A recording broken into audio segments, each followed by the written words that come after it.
Mhm.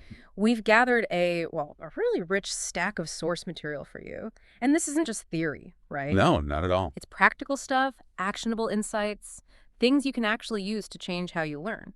Okay, so let's unpack this. Yeah, and our mission here for you listening is pretty clear. We want to give you a genuine shortcut A shortcut, yeah. to being really well informed on how English acquisition works now. We're going to cover some, well, surprising facts, I think, Oh, yeah. and give you clear steps, things you can actually do, hopefully spark some of those aha moments, Yeah. making this whole process feel quicker and honestly kind of exciting. That's the goal. And the first thing, it just jumps out from the sources, is how much the whole landscape has shifted. Totally. Learning English in 2025. It's just a completely different ballgame compared to, say, 5 years ago. Night and day. The main advantage now is, well, speed. And that's largely driven by tech. Some incredible advancements. Just think about what you have access to. You can practice speaking with AI chat partners literally 24/7. Anytime. Get instant feedback, correction, no judgment. You don't need to find a tutor or feel awkward. Right. Takes the pressure off. Or picture this, immersive VR classrooms. You're actually in scenarios, ordering food, checking into a hotel. Practicing those real-world interactions. Exactly, all from your sofa. And then you've got these personalized learning apps. They actually learn you. Yeah, they track your weak spots. Pronunciation, maybe some tricky grammar points, vocabulary gaps. Whatever your specific challenges are. And then they feed you lessons targeted right at those things. It's genuinely a revolution in access and just effectiveness. But what's really fascinating here, and the research backs this up strongly, Go on. is that while this tech is amazing, absolutely amazing, you've got to remember it's a tool. Okay, a tool, not a magic wand. Exactly. It's not the entire solution. The sources consistently stress that your effort, your consistent daily habits. Like reading, speaking, listening. Precisely. That's still the bedrock. That's what gets you the maximum results. The tech amplifies your effort massively, makes it way more efficient. Sure. But the drive, the responsibility for progress, that still lies with you, the learner. Yeah. It doesn't do the work for you. Right, it makes the work you do count for more.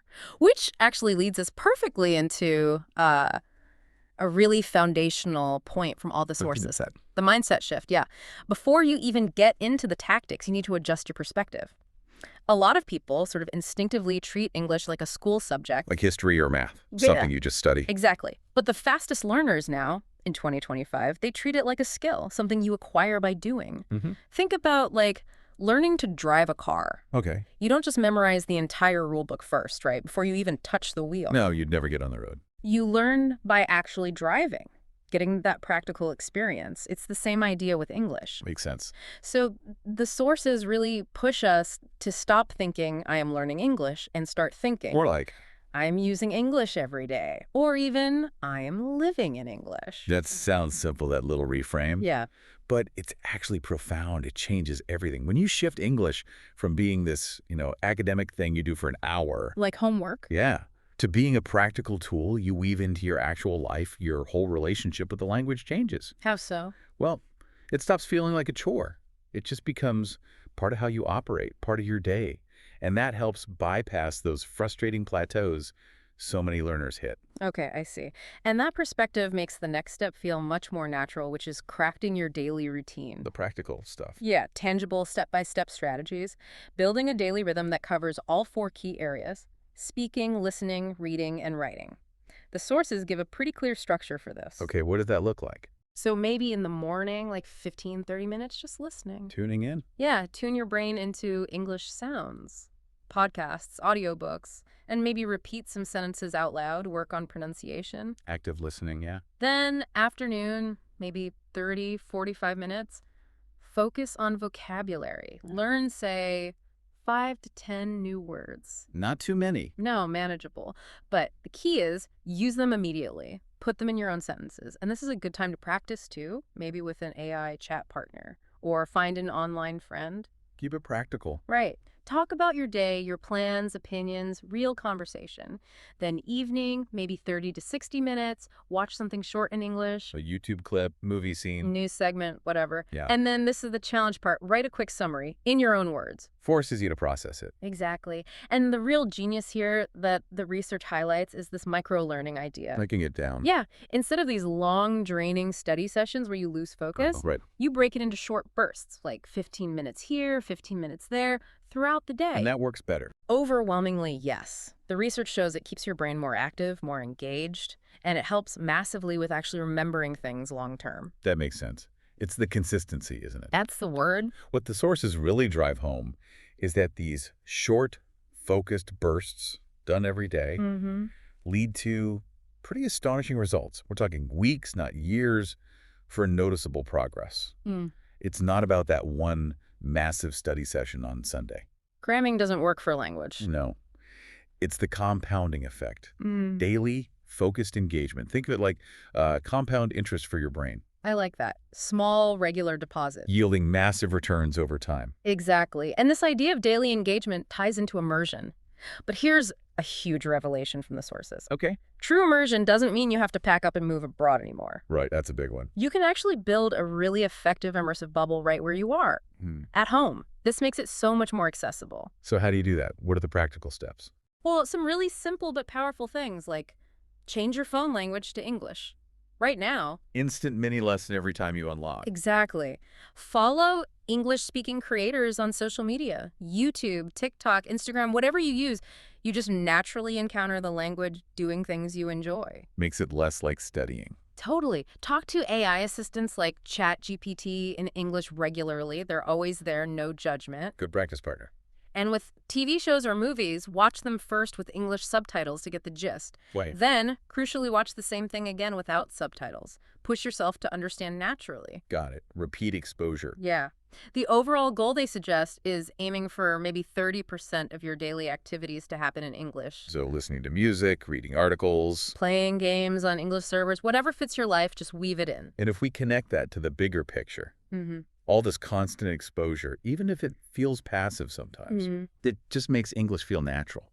Your brain starts absorbing patterns, intonation, vocabulary, without you even consciously studying all the time. It becomes familiar. Yeah, it accelerates the whole acquisition process. You're basically building this language bubble around yourself. Did the sources mention any, common mistakes people make with this home immersion? Oh, yeah, definitely. One big one is relying on subtitles for too long. You have to push past them eventually. Right, take the training wheels off. Another is just defaulting back to your native language. The second something gets a bit tricky, you got to push through the discomfort sometimes. Resist the easy option. But maybe the biggest challenge, and something the sources really focus on, is the fear of speaking.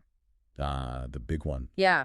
So many people learn grammar, learn vocabulary, but they just freeze up when it's time to actually talk. Very common. But here's the really good news for 2025. You don't need a native speaker right next to you to practice anymore. Technology helps here, too. Massively. The sources lay out some powerful ways to get over that fear. Like, talk to those AI assistants or apps. The non-judgmental ones. Exactly. They literally don't care if you make mistakes. You can repeat yourself endlessly without feeling anxious. That's huge for confidence. Another really effective technique. Record yourself every day. Just speak for 2 or 3 minutes. Any topic. And then? Listen back. You become your own coach. You spot your own mistakes in a totally low-pressure way. Self-correction.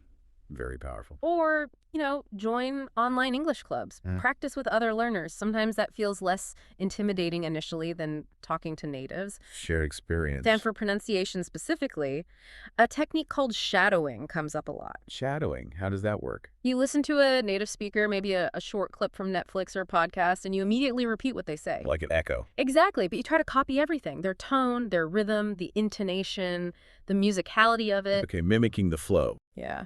And there are also AI pronunciation apps now that give you instant feedback on your accent. Really useful. To click again. But the key message from the sources is focus on clear communication, on intonation and flow, over getting every single grammar point perfect, especially early on. Progress over perfection. Exactly. And the bottom line, fluent speakers speak every single day.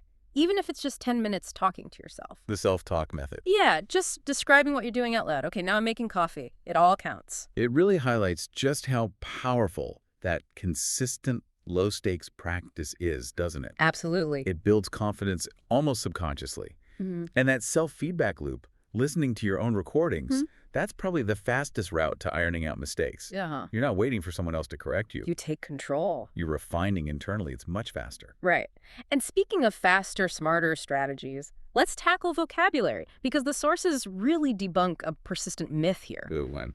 That memorizing long lists of isolated words is actually effective. Ah, the dictionary approach. Yeah, not great. Our 2025 sources, very clear. Smart strategies focus on context, not just lists. So what does that mean in practice? Well, instead of just learning single words like apple, learn them in a sentence. So not apple fruit. Learn, I eat an apple every morning. That way you remember it naturally and you know how to use it. Makes sense. Embeds it. Second, use spaced repetition apps. Things like Anki or Quizlet. These are designed based on, memory science. Right, they prompt you just before you forget. Exactly. So it pushes the word into your long-term memory. Really effective. Third, and this is crucial, prioritize high-frequency words. The common ones. Yeah, it's amazing. But something like the top 2,000 English words cover maybe 80–90% of everyday conversation. Focus there first. Did the biggest bang for your buck. Precisely. Fourth, make it personal. Connect new words to your own life or goals. If you learn success, link it. My success is learning English in 2025. Create stronger memory hooks. And finally, quality over quantity. Learn maybe 5 to 10 words a day, max. But actively use them. Don't just try to cram 50 words you'll forget by tomorrow. Use it or lose it, basically. That's it. What's really striking about these methods is, well, they train your brain for correct usage right from the start. Not just recognition. Exactly. It ensures the words are actually acquired, part of your active toolkit, not just rattling around in your short-term memory. A practical tip I saw was to actually identify your own top 20 words you use most in your native language. Oh, interesting. Translate those into English, and then make a real effort to use those specific English words every single day. You'd be surprised how much ground that covers. That's a fantastic, actionable tip. Great. Yeah. Okay, moving on. Another area that's often overlooked, but the sources call it secret weapon, a real accelerator. Let me guess. Listening. Active listening. You got it. It sounds simple, but think about it. If you can truly understand what people are saying. You can respond effectively. Right. Your listening skill is basically the foundation for your speaking skill. So how do you train your ears effectively? What did the sources suggest? Several things. First, just listen daily, even 15 minutes. Find something you enjoy, music, movies, podcasts. Make it fun. Lower the resistance. Yeah. Second, use subtitles, but wisely. Watch first with English subtitles, grasp the meaning, then same content, watch again without them. Push your comprehension. Exactly. Third, use those features in apps or players to slow down the speech if you need to catch everything. But then gradually speed it back up, even slightly faster than normal, to train your ears for natural conversation speed. Like interval training for your ears. Kind of. Fourth, actively seek out different accents. Don't just listen to American English. Find British, Australian, Indian, African accents. Prepare for the real world. It's a global language. And finally, for a more advanced technique, try pausing after, say, every sentence you hear in an audio clip. Okay. And repeat it out loud, exactly as you heard it. This hits listening and speaking at the same time. Double benefit. Yeah. If we connect this back to the bigger picture, it's really similar to how babies learn their first language, isn't it? How so? They listen for literally thousands of hours before they even start speaking coherently. It just underscores that listening isn't passive at all. It's active work. It's an incredibly powerful, active process. It fills your brain with the patterns, the sounds, the rhythm of the language, making it so much easier when you do start speaking. Loads the database. Exactly. The more you understand, the richer your internal linguistic database becomes. Okay, building on that idea of efficiency. Yeah. The sources bring up the 80-20 rule. Ah, the Pareto principle. Yes, applied specifically to learning English. It's a powerful idea. Basically, 20% of your focused effort can actually yield 80% of your results. If you focus on the right 20%. That's the key. So what are those high leverage areas? Well, based on what we've discussed. It's those core vocabulary words, right? Yeah. The 2,000 words covering most daily chat. Mm-hmm. Basic grammar patterns, present, past, future tenses, how to form simple questions. The fundamentals. Nothing too obscure. No. And crucially, daily listening and daily speaking. Those habits we keep mentioning. The cornerstones. What you absolutely want to avoid is getting bogged down in really advanced, complex grammar rules that frankly, you rarely use in normal conversation. Don't major in the minors. Exactly. Yeah. And then there's maybe the ultimate efficiency hack the sources talk about, thinking in English. Ah, yes. Breaking the translation habit. This is one of the fastest paths to fluency because it cuts out that extra step. That mental translation from your native language slows you down. So how do you start doing that? It sounds hard. Start small, really small. Seated chair.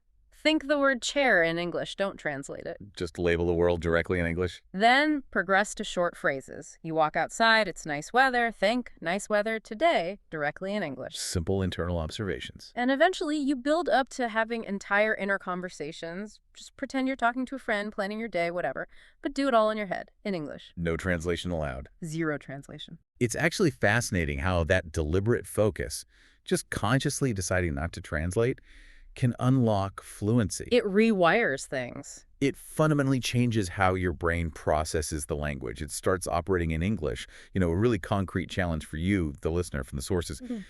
Dedicate just 15 minutes every day to consciously living inside your English brain. Just observe things around you, notice your thoughts, and narrate them silently to yourself in English. No judgment. Just practice operating in the language. Nice. So, okay, we've covered a ton of smart strategies, new tech, mindset shifts. Lots of tools. But let's get down to it. The real secret. The ultimate truth behind learning English fast. It's not, some magic pill. If only. It's simply unwavering consistency and motivation. Back to basics, but crucial. The sources are absolutely clear on this. Even just 20 minutes of focused practice every single day is way more effective than trying to cram for 5 hours once a week. Why is that? Because language learning isn't just about memorizing facts. It's about building habits. It's about creating and reinforcing neural pathways in your brain. Needs that regular stimulation. Exactly. Consistent exposure is key. So how do you maintain that consistency? Motivation can be tricky. Totally. And the sources offer some great practical strategies for that. First, set small, achievable goals. Bite-sized chunks. Yeah. Instead of, I'll be fluent in a year, which is overwhelming, aim for, I will learn 10 new words this week, or I will have one short conversation. Things you can actually hit. Right. Second, track your progress. Use an app, keep a journal, whatever works. Seeing how far you've come is a huge motivator. Visual reinforcement. Third, reward yourself. And when you finish a lesson, hit a small goal, give yourself a little treat, acknowledge the effort. Positive reinforcement. Fourth, consider joining a community, an online group, a local club. Learning with others adds accountability and inspiration. You're not alone in it. And maybe most importantly, always remember your why. Your core reason. Yeah, why are you doing this? For a better job, for travel, education, connecting with family. Write it down. Keep it visible. Look at it when your motivation dips. Reconnect with the purpose. Exactly. And what the research really shows here is that these motivation tactics aren't just, fuzzy, feel-good ideas. No. They are practical psychological tools to transform effort into an ingrained daily habit. Making it automatic. Yes, and it's that consistent, almost automatic daily engagement that leads to that sudden feeling of progress, that explosion in fluency that often surprises people later on. It's about creating a sustainable learning system around yourself. So, okay, let's wrap this up. What does all this mean for you listening right now? The takeaway. It means learning English fast is genuinely possible.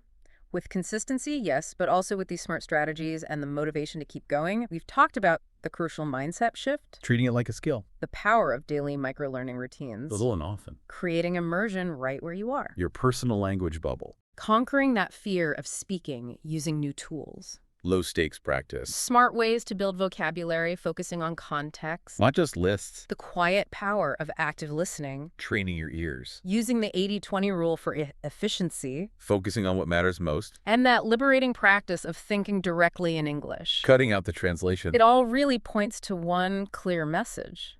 The perfect time, the best time to really accelerate your English journey, it's right now. Absolutely. And maybe stepping back for a final thought. Yeah. Connecting this to the broader picture. English isn't just a language. It's more than that. How do you mean? It's truly a tool, a key, really. It unlocks doors to better education, amazing job opportunities, much easier travel, and friendships all over the globe. It connects you. It really does. So maybe beyond just thinking about speaking English, here's something to really consider. How might mastering this language fundamentally shift your whole perspective, Yeah. your understanding of the world. By allowing you to directly engage with so many diverse cultures, different viewpoints, and incredible sources of information that might have been totally inaccessible to you before. What new worlds could it open up inside your own mind?